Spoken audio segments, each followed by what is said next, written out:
Welcome back to another video. Today, I want to talk about cherishing your peace, right? Say, for example, you have problems with a specific coworker, a classmate, or your neighbor. How do you deal with these situations? You could yell back at them. You could sit back and tell them how, bad of a neighbor or a classmate or a coworker they are.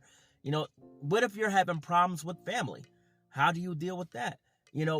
There's different ways you deal with different individuals in your life. But I say the best policy is to cherish your peace. Because when they're throwing all kind of negativity your way, right? They're throwing all kind of negativity your way, yet you're not responding to it. They would say that, hey, you seem despondent. You have this nonchalant attitude. You seem like you just don't care. You just got like, bro, calm down. It's not that deep. I promise you, it's not that deep. And what's crazy is, right? I had a friend of mine. He ended up putting his hands on his female, his girlfriend, and he had to go to jail for domestic violence. And he called me about a couple months ago, and he told me, Matt, it wasn't even all worth it. He said, we ended up breaking up anyway. He said, we made peace, and when I got out, you know what I mean? He said, we fell back in love, and that didn't last long. A week after, we broke up. And that's because he didn't cherish his peace in that moment. And I told him, bro, you didn't cherish your peace. You let somebody get to you, whether it's her letting you get to her or you letting her get to you. You know what I mean? So you have to cherish your peace, because what's done in anger can't be taken back. And it's okay to get angry, but the Lord said not to sin. And if left unchecked, if you don't cherish your peace or hold your peace, you could do something or say something in anger that cannot be taken back. That's the biggest takeaway. That's the biggest takeaway from all this. If you do not hold your peace when you're able to do so, you could do something or say something that's going to cause you hurt or harm later down the road. That's why I value my peace. I cherish my peace. Do I get angry? Yes. Yes, I do. I'm just like you guys. I can get fed up. I can get upset. I can get furious. But I have to say, is that situation worth it? Is it worth me really going all out? Hold on, there's a truck going by. That's one of the things that get me angry, is when I'm recording a video and people just drive by with loud mufflers. But anyway, I could get fed up in a moment. I could say something. I could really lose my temper. But I have to remember, what's done in anger or said in anger cannot be taken back. Yes, you can ask for forgiveness, and forgiveness should be granted to you. But just know, if you do not cherish your peace or hold your peace when you're able to do so,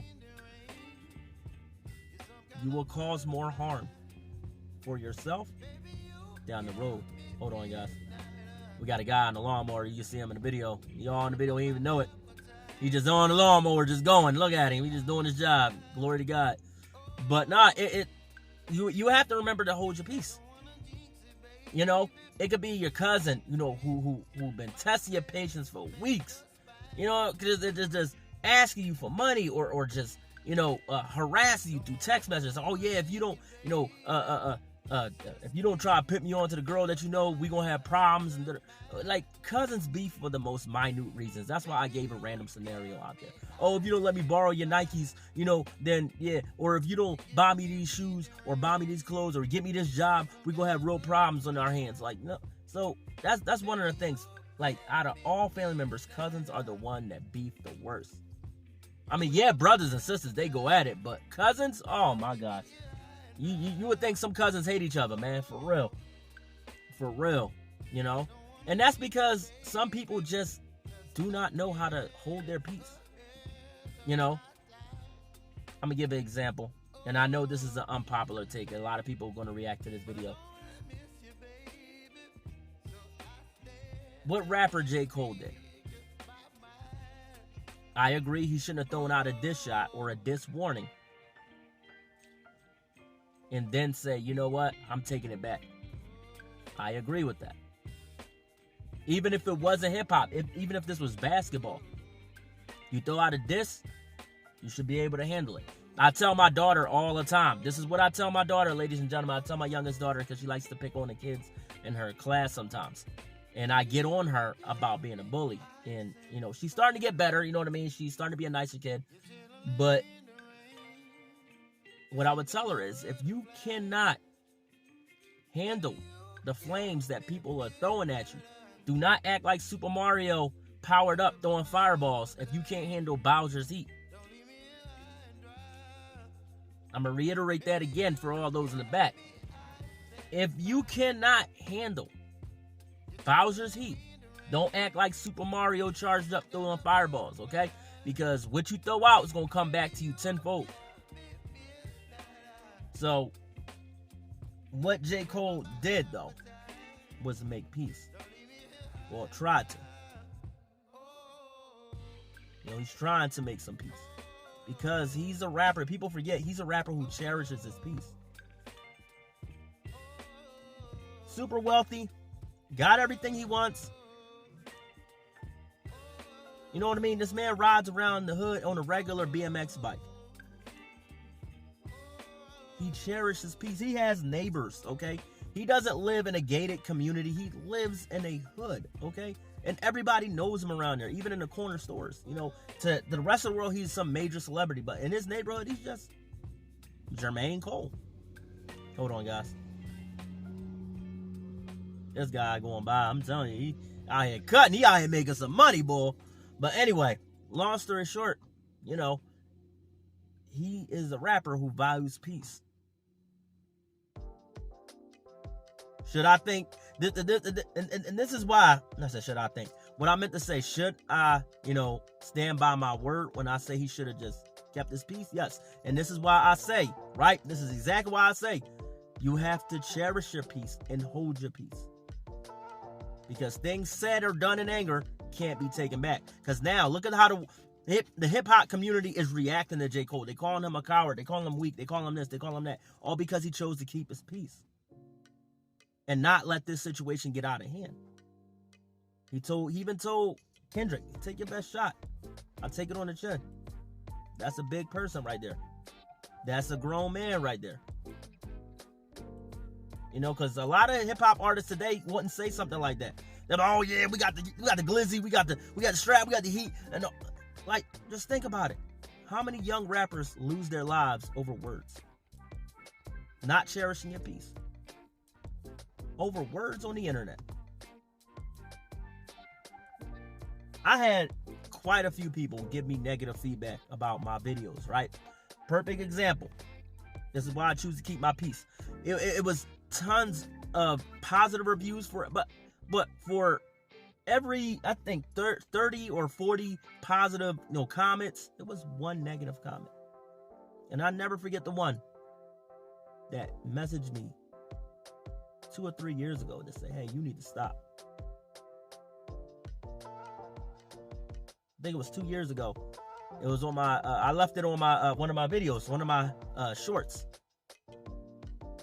God messaged me, was like, he reacted, said, oh, you need to stop. You gave me a thumbs down and everything. But did I go back and forth in the comments with him? No, I didn't. Kept my peace. I choose to keep my peace. And I come to find that it's easier to go about life. Hold on, guys. This thing is rocking here. I find it easier to go about life when you choose to keep your peace. You find joy in the moment, joy in your day when you keep your peace. Never mind the kid on the skateboard. He just doing his thing. But long story short, ladies and gentlemen, you find joy in the moment when you keep your peace. You know, the reason why I mentioned the whole J. Cole situation, because of what he chose to do when he was on stage, was make peace. And my thing is, I look at it this way. The hip-hop community is already plagued with enough problems. So I think it was a good idea for J. Cole to make some peace. But I also think he shouldn't have said that he said. Because what was done in anger and what was said in anger can't be taken back now. There's a lot of people that say bad things about me to this day. I found out from my brothers. There's people who say bad things in my old neighborhood about me till this day. I haven't lived in Philadelphia since 2016. Think about that. Look at how many years is that? How many years is that? That's 8, almost 9 years. Almost 9 years. And 2 more years, it'll be a decade since I lived in Philadelphia. You mean to tell me you guys have hate for me like that? I haven't hung out with most of these cats who've been talking about me since I was about 23 years old. Since I was 23 years old. I am now 35.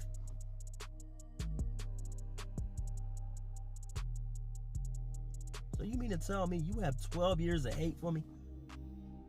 And you expect me to feed back into that? No, I'm not. First off, I'm doing bigger and better things with my life. You know, I'm married. I have a family. You know, I got this podcast, YouTube thing going. I am living in this peace that the Heavenly Father has blessed me with. I want people who hate on me to experience peace too. And it's nothing wrong. There's nothing wrong with living in your peace, holding your peace, and cherishing your peace. But anyway, ladies and gentlemen, I love you guys. I hope you all have a beautiful and blessed day. Don't let that coworker get to you. Don't let that cousin get to you. You know what I mean? And I forgot to touch on that. So let me just, speed wrap this one in just a few seconds. When you're dealing with coworkers, right, who constantly down talk you, right, who constantly put you down, right, all you got to do is ignore them. I mean, deal with them how you have to, because they're your coworkers, right? They're the people you have to work with on a daily basis. So since you have to work with them in the workspace, do the work you have to do with them without letting them get to you. Without letting them get to you. Without them, letting their words or snickers, and they'll gossip. They'll look at you, there's somebody else. They look right at you. And it's funny because they make the eyes like you mean they make that eye contact with you with somebody while they looking at somebody else like they not looking or talking about you. Boy, I know you talking about me. But glory to God, because I'm going to focus on my work. The one thing that I take from a previous relationship is the terminology of I'm going to do my 8 and I'm going to skate. Meaning, I'm going to do my 8-hour shift and I'm getting up out of here. I'm going to do this little 8-hour shift and I'm leaving. Because when I worked at a restoration company, right? And we all went to Utah to do some restoration work on some apartments. And for legal purposes, I can't mention the name of the apartments. But I can tell you it was in Utah. And what we had to do was strip out all the walls. These were brand new apartment, a brand new apartment complex. We had to strip out all the walls, check for mold, check for asbestos. Well, it was brand new. We didn't have to worry about asbestos, but we had to check for mold. And we found mold. We had to strip out the walls, the insulation and all that. And we had to demold the place. We had to put the dehumidifiers in there, dry out the entire unit, and then, sanitize it and all that, and get it ready for reinstallation. So all the part of restoration, we had to do all that because it snowed up there really bad and all the moisture seeped through the roofing of these apartments. And so long story short, it was a team of us. It was new temp hires on top of, temps that have been with the company for 6 months. And I was a temp at it myself, but I was with the company for about 6 months at that point. And then they hired, brand new hires, people who was actually with the company, and they was brand new. And they end up having beef because we all had to stay in those apartments, not the dirty ones, but the clean ones. Because the company hasn't rented them to nobody yet, but they paid for us to go up there from Idaho to Utah to do restoration work. It was a company bid between the company I worked for and a company in Utah, but the company in Utah wanted more money. I don't know. But long story short, after a couple weeks there end up being problems. And this is why I say cousins beef harder than any part of the family. Because these two cousins that we had to work with had beef. And man, did it come down the chute on us. Did the crap come rolling down the chute onto the other employees. And the pressure was put on the supervisors there. The pressure was put on the supervisors there. So, long story short, right? After me and my coworker addressed our supervisor about his cousin, and we was like, hey, it's not right for you to talk down about him. That's my window motor. Don't pay no attention to it. I gotta get it replaced.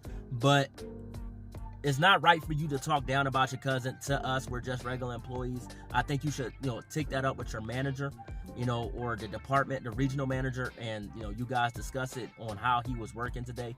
We don't want to hear how bad or how good he was working. We just got the job done. We just want to go to the apartment, take a shower, and chill out for the night, or go to the store and get our snacks, because the stores out there close at 8 o'clock.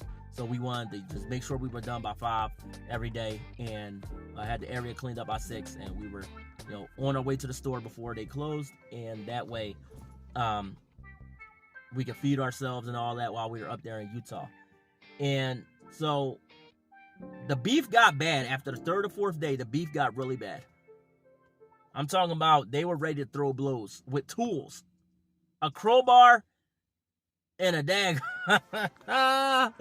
a crowbar and an all-metal ruler, right?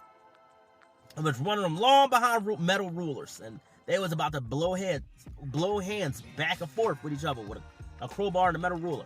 So me and my coworker, we went and got the supervisor. We told him what was going on. He was like, hey, how come you didn't tell me this the other night?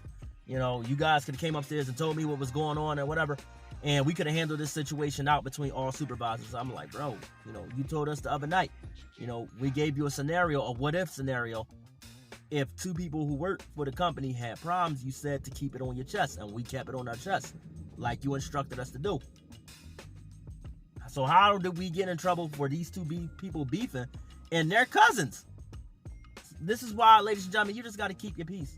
You can't let coworkers get to you. You can't let them get you in trouble. You can't let them, get you all riled up, So, long story short, everybody got disbanded. The whole company got sent back to Idaho. And, I walked away because, they blamed me for the whole situation.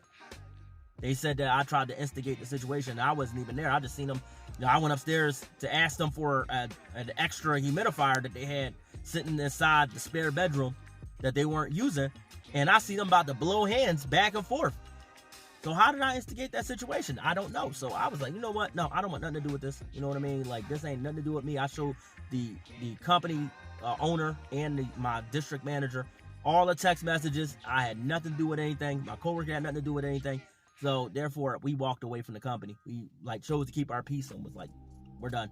You know what I mean? It was already stressful dealing with all that drama, and I can't even deluge into this video how much drama it was working up there in Utah for this restoration company.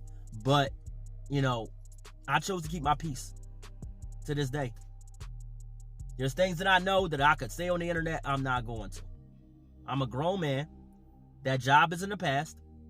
I'm moving forward, and I choose to keep my peace. So you should do the same in your workspace, ladies and gentlemen. I gave that long, drawn-out scenario because of the fact that, I'm trying to, help somebody out there. I don't know who needs this advice, but I'm going to help somebody out there who is dealing with conflict and, disruption and disrespect in their workspace.